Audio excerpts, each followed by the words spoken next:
I always love my hair? No. I don't think so, no. So when I was younger, I didn't always love my hair. I would say no. No. No. No. Always? No. Growing up, my mom, she would always put my hair in French braids, and I hated them so much. She always just had like the little, like, ends of the braid just sticking out, and it just felt so embarrassing. It was just like, wow, she just did it because she didn't want to do my hair. I remember her just like ripping a comb through my hair. I just remember being in so much pain, just sitting in this chair just wondering when it would be done, because I didn't even care at that point. I didn't care how my hair looked, you know, I was just a kid. But I was always told, like, you know, like, you need to look neat, you need to look good. My dad would go to the barbershop, but because I have 4 siblings, my mom cut our hair. And it wasn't until high school that we were looking back at older photos and realized that my mom had really didn't really know what she was doing in terms of shaping up the edges of our hair. My mom legit would cut our hair straight across and think it was normal. There's some old photos of us with no profile of how the hairline should be. It was just straight over And we were always wondering okay, what's good, Mom? You cut my hair 4 days ago. Why are these things growing in from right here? I used to see kids getting cut on all the time because the hairline was not in order. It wasn't proper. If you didn't have no hairline, it was just nigga, what you doing? I mean, the kids would sometimes say oh, her hair stinks, but even I took it to heart, though I didn't know why my hair smelled. I even asked my mom, we gotta change products. I can't do this anymore. I used to get picked on because I was a brown skinned kid and I had orange hair. So I looked a little bit different. I was younger, this little boy, he would make fun of me for my ponytail, because I would always wear a ponytail. And obviously it wasn't long because my hair wasn't that long, so he was just oh, you just have a little bush hanging out in the back of your head. And I'm just oh. So I never really felt I wanted different hair. I just didn't understand. I thought there was no options. I thought it was just literally just get a shape up, cut your hair short, that's it. We lived in a predominantly white, middle to upper class neighborhood. No one looked like me in high school, maybe 3 black girls in my class of 600. And they were all basically Italian or Irish. There was actually one time that a teacher approached me and told me that my natural hair was unfit and a violation of the Uniform Code of Conduct. And this was back when I didn't really know how to style my hair, somatic, but at the same time, I feel that wasn't appropriate. I remember I was growing my afro out, and it wasn't huge, but it was getting up there. I remember my friends had just put a whole bunch of pencils in my head while I was sleeping, and the dean came by. He was like, "Oh, you could do that now? No, you have to cut your hair." And I was like, "Sir, my hair is not below my collar. The rule book says my hair has to be below my collar in order for me to get a haircut. My hair is not below my collar. It doesn't have the ability to go below my collar." And I got in trouble for that. What perm is really complicated mix of chemicals. You'd put it in your hair, you would leave it for a few minutes, 2 hours, I don't really remember exactly how long it is, and then you would kind of wash it out. The thing about perm is they're chemicals, so if you get them in your face or your eyes, it's gonna burn like a motherfucker. What they do is they first comb out your hair, which is so painful. They put this chemical in. Since my hair reacted really harshly to regular relaxer, I always had to use Just for Kids. They put that on your roots, and then you let it sit. Sometimes you would let it sit for about, 30 minutes to an hour. I would go with my grandma, because obviously she spoke Spanish and Dominicans understood that. I was like, "Grandma, it's burning." She's like, "No, that means that it's working." So at the end of the relaxer, I would have these welts and I would have these nasty blisters on my head. And you sit down in the chair, and then they aggressively shampoo your hair 5 times. So they wash it and they go like this, and it's real intense, and they rinse it and they add more shampoo and they do it again, and your head is just kind of like this, it's not relaxing if you go to upscale salons and the wash is relaxing, it's nothing like that. And they take this net and they tie it real tight, put these little plastic things to cover your ear because they're about to put you in a fire machine. It's just this big thing that just spews 450-degree heat at your head for an hour straight, and you just have to sit in it, and you don't know when it ends. They put the blow dryer to your scalp, and then you see you see like smoke coming out of the mirror and you just kind of sit there because you just gotta go through it. Then they proceed to straighten it with a straightener. So then they section off your hair. Once again, straightener's on the highest heat possible. They just burn your hair as straight as possible. And at the end of the day, like, you look poppin'. I mean, you have really nice straight hair. But I'm still scarred from that experience. It was just like so much to go all the way to the store to get hair products, and it was like, oh, that's for the girls. Like that's like a huge thing. Like the total like gender roles of like guys just go to the barbershop, just get a quick haircut. That's it. Like it wasn't really a focus being like a 3-sport athlete. I never really was looking at that. Wasn't never really paying attention to like my hair that much. When I used to do track and lacrosse growing up, so definitely when I would run and it just sweat out. It'd just be embarrassing just to go to practice with your hair straight and then like come back with your hair like in a poof. It just wasn't a nice experience. So I used to be a swimmer. I used to be a really great swimmer, and then my mom was basically like, in order to keep up with these relaxers, you need to stop swimming. And I was kind of heartbroken with that because I ended up going to college athletics to do track, but I thought I was going to be a swimmer. I thought I was going to like break all these records, and I was breaking records, but basically my mom's like, you need to stop. Like, it's going to make the relaxing process tougher and you're not going to be able to maintain it. So I just stopped doing that. I recall specifically the wonders of her using the hot comb on my sister's hair, because my sister used to straighten her hair a lot. And I was just fascinated by it. I was like, oh, like I want to try that. Like I wonder what it would look like on me. Like I think it would look good. But my older sister, she started going natural and my mom hated it. She thought that she was throwing away her life basically. And I was too young to understand, so I was like, I don't understand. If she wants to change her hair, she can change her hair. And then that's when I was looking into colleges and I was like, I can't keep putting perm in my hair because I don't know how to do it without my mom. So I guess the only option is to transition involuntarily. I was comparing myself to other women on the track team with natural curly hair. I was like, that's what it's gonna look like. Yeah, you can do that by doing what they call the big chop.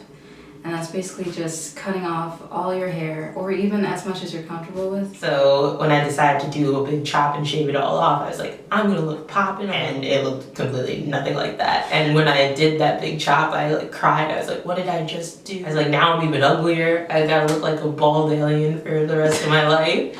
So yeah, a lot of traumatizing experience. It's funny because you see that other people with hair gets a little bit more attention, but then I just like have to realize like, I'm not them, I'm me. And I want somebody to love me for me, not because I have hair in my head or not. My boyfriend that I started dating when I was in college, I met him when my hair was straight. I think the first time that he saw me with curly hair, he was like, oh, you know, like, I don't really like that. It makes you look black, as if that was an insult, you know? The turning point for me when I decided to dye my hair was a decision I made directly after high school. I'm at the point where I feel like this is me. And I was like, I saw the journey, I saw the work, I knew the amount of money and effort that it would take. And I look at my hair, even now, more or less as an investment. Yeah, I read so many things. Like I learned the different ingredients. Like you gotta read everything. Water comes first. Like moisture, LOC. Like I know all of this. It's like a limited time span that I can hop from the shower to styling my hair. So I have two products that I use. There's a leave-in conditioner and one's like a shaping mask. So then I section my hair. I typically wash my hair, wait for it to dry out, and then I'll section it into different parts that are manageable. I mostly do twists and braids, and yeah, sometimes I keep my hair out, but it's like a 2-day process. Like I have to keep my braids in for 2 days and then let it seal itself in that curl pattern before I release it. So it's really just like a texture brush, and it's for like people who have like kind of coarse, thicker hair. They last like only like a few months, and then they kind of, you can see it's falling apart. But it says magic twist till your hair wore off, because I've been putting in the magic. I'm putting a lot of work in. Other days, if I want my curls to look like really nice, I'll separate it and I'll like finger coil them. But that takes a really long time to dry. I would say that it takes about like 8 to 10 hours, but I usually go to bed and I wake up with wet hair. So I do it at night. I do it around 6, finish at 9, wake up, and then by 10 a.m. it's done. So I'm gonna say that's gonna take 8 hours to dry. There's two sides, so this kind of like eggshell side just like makes your hair like stand up. Get the left side, stuff like that, and then it looks like this. So a lot of people ask me like, do you ever get tired of your hair? Or I go, no, I don't, because I put in so much time and care and patience into this, because I know that somebody else couldn't do what I did. My sister, she has like a hair shop, so she sells like sew-ins, weaves, eyelashes, things like that. I know like a lot of African females who wear wigs. Sometimes I feel like they don't even need to, like their hair underneath is like really like curly, or it's really nice, but they just like mat it down with like wigs. It would be like this 22-inch blonde weave going down, you know, to our backside, super duper straight, and it's just like, yo, I know that's not your hair. Like, I just know that. I'd rather see a woman wear her natural hair than wear 22 inches of thickness. I just like the versatility of being able to switch it up and just like, maybe one day I'm feeling like an African goddess and just like want to wear a big old afro. Or like maybe I just want to be like a Russian spy and just like wear like a nice like silk straight long wig, just to switch it up. But I feel like once I'm natural, like I feel more comfortable. I don't feel like I have to worry about, oh, my lace front is like lifting up or anything like that. If I had a half a penny for every time someone asked me if my hair was real, I'd be rich. You know, college needed. Yeah. There was this one time, this pastor was at my house, and we had him over for like Thanksgiving dinner or something, and he was just having himself a meal, and then he was just helping himself to my hair, and he literally just came over and patted my hair. I was just like, I don't even know you. Like, I know my parents know you, but I don't need to know you. We don't need to be friends, and you don't need to touch my hair. I don't know what else to tell you. That's that. And they're like, can I touch it? And I was like, sure. So they actually touched my hair, and like, it's so soft, it doesn't look like, didn't think it would be that soft. They're like, you must have good genes. I was like, I don't know. I'm pretty sure most people's hair could look like this. Abroad, there was a Italian couple that came up to me and they hand signaled like this, and I was like, oh, like you want a picture? And I like went for their camera phone. They're like, no, and then they started touching my hair, and then my friend like removed them because I didn't even know what to do. I was in so much shock. I was like, what the fuck is happening to me? Like, leave me alone. I don't know where you come from, where it's okay for you to put your hands into people's heads without their permission, but I typically don't like that.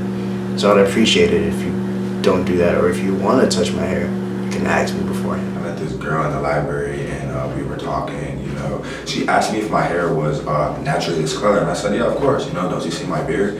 And then she reached to like touch my hair, and I was like, swerve. And I was sitting at a bar getting a drink, and I forget what the context was. Maybe I was like a little bit drunk, but this person just like randomly called me nigger-headed, and I fully did not know how to respond.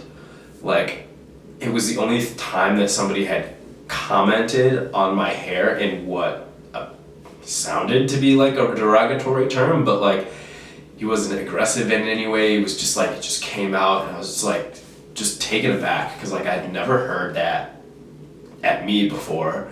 I had never like even really had any experiences with like direct racial profiling or racial slurs of that nature.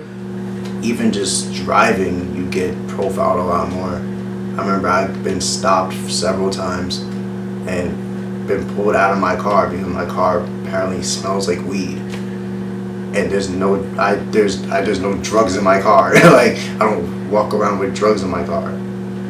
It's just you get to a point where you have to either, one, be ready for the consequences that come with having natural hair, especially locks, or being able to embrace it. If a European person has locks, right? The problem is that hairstyle doesn't work well with what you got. So like, if I want to have like a I was gonna say something crazy. I was gonna say, if I want to have like a Donald Trump comb over it, it's not gonna work. Like, bro, it's not gonna happen. Like, I'm gonna put myself through hell to get that hair, and like my hair's probably gonna fall out because I'm gonna like perm it like 10 million times. I don't really see any problem with it. It just is like, that's not what your hair does. But then you can go on the flip side of it and say like, why do I straighten my hair? My hair's not straight. It's the same as why are people knotting their hair? Their hair's not knotted, it's straight. Like years ago, it was frowned upon by the majority of society. You know, protective hairstyles like braids or twists or just curly natural hair in general was looked down upon. So the only reason that it's acceptable now is because white artists have taken what was not theirs and then called it their own. One of them decided it would be a good idea to wear braids and then rock social media. I just don't get it. Like, I just don't understand what goes through their minds when they're like, this is a new hairstyle. No, it's not. It's been around for ages. You're crazy. Like, it's just wrong. It gets me so upset. I can't. I feel like men and women of color, our hair is more or less like our identity. Like lots of hairstyles started in black culture, box braids, dreadlocks, the afro, 360 waves. So I definitely feel like having coarse hair is a strong part of the black community. Like, we've always been judged because of our hair. It's like, it's kind of one of the things that makes us different from like other races. I feel like being natural, there's always kind of like a feeling like you're doing something good. Like, you always it kind of feels like low key, like there's gotta be some ego behind it. Like, I feel good that I don't have to perm my hair, and I still like the way it looks now. And I just like the freedom that comes with my curly hair. And I like the way it smells. You know, when my hair was straight, it didn't smell nice. It never smelled nice. And now I'll be like walking by people and be like, oh, your hair smells so nice. And So I love that it's orange. It's almost like goldish in the summertime. I feel like my hair is orange and it like takes the energy from the sun. I love that it's curly. I just love it. I think I would be different if I had a different color hair. It's like my earthly crown.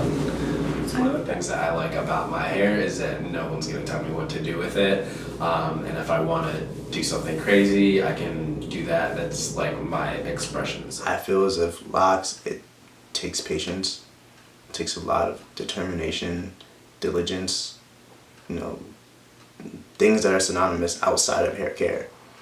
So I wanted to pick a style that really felt as if this is who I am. And I feel as if those qualities are something that I see in myself and that I would want to portray through my appearance. You are beautiful, and looks don't classify you as being a certain way. It's really about what's in your heart and what's in your brain specifically. I value intellect and being intellectual way more than I value beauty. So Just make sure that you're doing it for you and realize it is, even though it is your natural hair, it's the way it grows, it is a lot of work to do. So just make sure you're doing it for you. I mean, if they knew how much work natural hair was, they would respect a lot of us a lot more. Yes, that's the end. Raised by God, raised by stars and all of ours, hips, lips, and kisses from the ancestors. If you accept me, kink and oil, coconut oil, 9 crore, cause I can't be Becky and I don't wanna be. Systematic beauty is what you've seen. Change your scene if you ain't seen a black queen. Walk with wolves and I beat waves with the back of my thighs. Natural anatomy, I naturally block arteries.